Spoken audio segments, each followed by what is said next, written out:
What's good, you guys? Today we're going to be talking about ASICs, we're going to be talking about collabs, and we're going to be talking about OGs in more ways than just one. First and foremost, we're going to get right into the sneakers, but then there is going to be some backstory and history on the progression of this collaboration and some history on the model itself. But I was finally able to hunt these down and I'm hyped to have them in the collection. So let's just get right into it because today we're talking about the OG, the ASICS UB1-S GEL-KAYANO 14.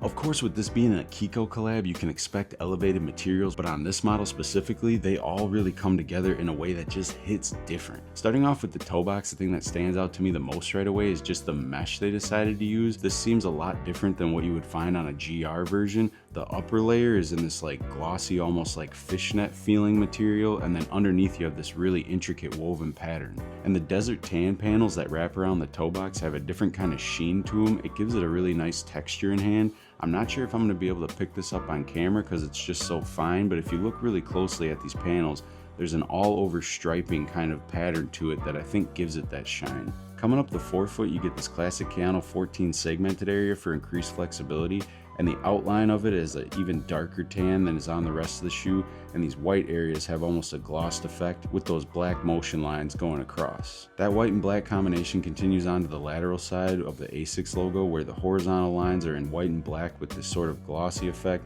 and then the vertical lines are countering that in more of a matted out black finish. And surrounding that is more of that really intricate gray mesh. Moving up to the eye stay panel, this comes in a completely matted out white. There are some black lines over it, but the whole panel has that very fine stripe texturing that you find on the desert tan portions also. That texturing is also incorporated as you head to the heel to this murdered out panel with the GEL-KAYANO branding and the gel logo. Also these vents here on the back and all of these embossed details, and then each side of that panel is surrounded by that gray mesh. The medial side flips to a predominantly white and black setup with a glossier finish on the ASICS logo, and then the black portion lines are more of an indented effect, whereas on the lateral they protrude. Then you also get that matte white finish panel with the black lines through it. The laces come in a striped two-tone oval style, the predominant color being like a medium gray with these graphite edges, and then the tongue mesh underlayment actually switches to black, which makes this top kind of fishing line area we talked about a lot more pronounced and visible. The top of the tongue sports that signature Kiko offset asymmetrical pull tab in this zigzag pattern in two tones of gray, and then you have the ASICS logo there in white and black. That pull tab lays on top of this tan portion in this elevated feeling satin material that runs horizontally across that portion of the tongue. That texture and material continues on the back of the tongue, also on the sock liner and insole, just switching to a black color. The insole that it comes with is actually pretty substantial, and with this nice satin finish to it, it's very comfortable on foot, and then it has that classic ASICS Kiko patch with that zigzag pattern again. Now the midsole is one of my favorite parts. It comes in black and tan again, but that shade of tan is different than you see on the rest of the shoe. In total, there's probably like 4 or 5 different versions of tan on this, but also it keeps with that matted out aesthetic because the gel pods are completely blacked out. I mean, they are translucent, don't get me wrong, but it's kind of hard to tell unless you get them wet, and I feel like you don't ever really see that on Kayano 14s. The outsole continues that black and tan aesthetic, and even the midfoot shank is just a solid tan. It's not a translucent or doesn't have any kind of glittering effects to it, which I think rounds out that matted out aesthetic that the shoe holds overall. And on foot, these things are tough. It has a super subtle color blocking overall, but the design in general just gives that aggressive feel to it, and with all the different versions of this that we see colorways wise, I feel like they all start to kind of blend together.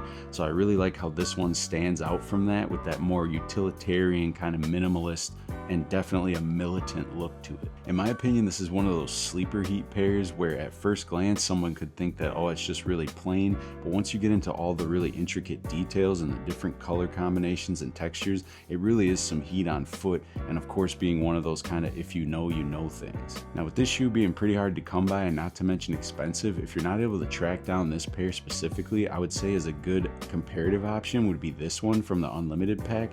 In my mind, this just looks like an inverted version of this one and would be a solid option. Now, as far as sizing, I went true to size. I'm a wide and flat footer and I didn't have any issues. Now, these shoes are actually already pretty comfortable, but I was even able to slip in the all-day move insoles in here and it didn't change anything. They still fit just fine, so you have both of those options if you would like to. So like I said in a previous video, the midsole and outsole on the Kayano 14 is the identical one that's used on the Nimbus 10.1, so you can use that as a frame of reference if you only have one or the other as far as to how you think they're going to fit. But in my opinion, true to size in either one works. And as far as comfort, I would say the Nimbus 10.1 is just a fraction more comfortable than the Kayano. Now, I purchased my pair used, so it didn't come with a box, but I looked up pictures online and it basically just comes with the standard Kiko box that has that patented zigzag pattern that you find on the insole and on the tongue. So I said we were going to talk about a few things in this video, and now that we've talked about ASICS, I want to talk about collabs, and not just this one specifically, but just a quick rundown of the entire UB collection that we've been getting from Kiko and ASICS up till now for people who might not know. This started back in 2020 between the two, with Kiko officially signing on with ASICS with the goal of creating 10 different collections under ASICS's umbrella outside of his individual collabs that he would do from time to time with ASICS. And all of these would have that UB branding at the beginning of the name, and that just signifies its relationship to this particular project. So I think once you see all these in sequence, it just makes the bigger picture a lot more clear. The first release from this partnership would be branded the UB1, and that was done exclusively on the Kayano 14 in these 4 colorways, 2 of them actually women's exclusives as well. The second iteration comes in the UB2, which was done on the Gel 1130 in these 5 different colorway options. For the UB3, Kiko tapped into the Gel Nimbus 9 and created 4 different colorway options. Then he ran it back again on the Gel 1130 for the UB4, reworking it with this netting overlay. The UB5 series would be the second and last time to date that he used the Gel Nimbus 9, this time offering it in 2 colorways. After that, Kiko went to town on the GT2160 for the UB6, the UB7, and the UB8 collections, switching up materials and aesthetics each time at basically the perfect time when the GT2160 was really taking off in popularity. The UB9 installment of this series would come in 2 parts, first with 3 releases of the GEL-KAYANO 20, and then a part 2 of the very recently released DS Trainer 14s that came in 4 colorways. The UB10 followed suit of the segmented release style of the UB9, releasing first these 2 bottom pairs, followed by the trio of red, blue, and green at the top. So in just 5 short years, Kiko and ASICS have realized their goal of creating 10 different collections, and now their relationship goes back much further than that, and it obviously seems to be working out perfectly, so I'm sure that this line could continue, but I just thought this gave it a little bit better context of the UB line, seeing it all in succession. Now, we've talked about ASICS and we've talked about collabs, but we still got to talk about the OG. And with the Kayano series right now being everywhere, the resurgence is huge. Everybody's either seen or heard about these shoes. But did you know that the name Kayano actually comes from the person who designed it, Toshikazu Kayano? Toshikazu started working for ASICS in 1987 and was originally tasked with coming up with a substitute model for the GT Cool, a popular model at the time, and this process actually led to the original creation of the Kayano Trainer, or as we know it, the Kayano 1.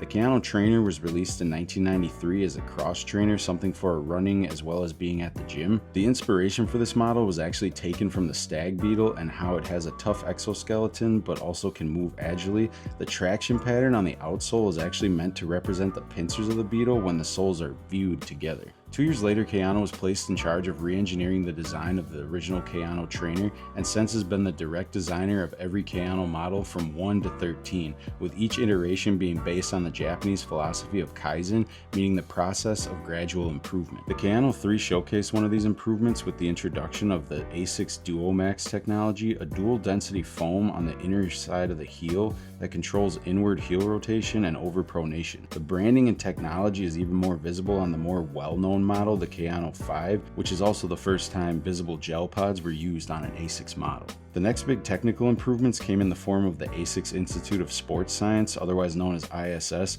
being brought in to focus even more heavily on the performance aspects with the Kayano 6. Aside from the really impressive aesthetics, the Kayano 9 has some interesting backstory featuring Kayano's name stamped onto the tongue in a kanji style writing, which was only sold overseas because the founder of ASICS, Kiichiro Onitsuka, was actually upset, thinking that the crest would mislead customers into thinking that it wasn't actually an ASICS shoe, but it was Kayano's own brand. The Kayano 10 was worn by Japanese athletes at the 2004 Athens Olympics. This model also included ASICS's SP EVA foam, which was first introduced back on the Kayano 7 and was a more reactive EVA technology.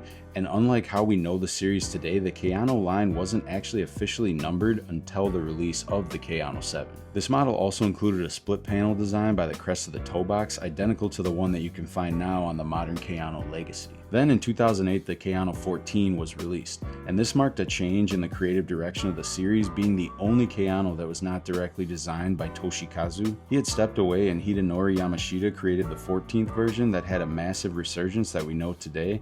Yamashita said that he wanted the entire design to be focused around an element of flash, which he describes as that burst of action pushing off from your last step that is clearly visualized in all the motion panels that comprise the upper. The Kayano 15 introduced an asymmetrical lacing system that can also be found on more current models such as the SoCat or the Nimbus 10.1, along with new Sol-Lite EVA foam technology. The next improvement came with the Kayano 18, with ASICS teaming up with MIT to reduce the CO2 emissions from the production process by 20%, implementing less harmful components like resins. The Kayano 20 that is also prevalent today saw the addition of Yoshiyasu Ando to the design team, who switched the model's previous biometric fit to the new fluid fit technology we now know for even more flexibility. As of today, there are 32 versions of the Kayano line, and the most recent being released just in June of this year.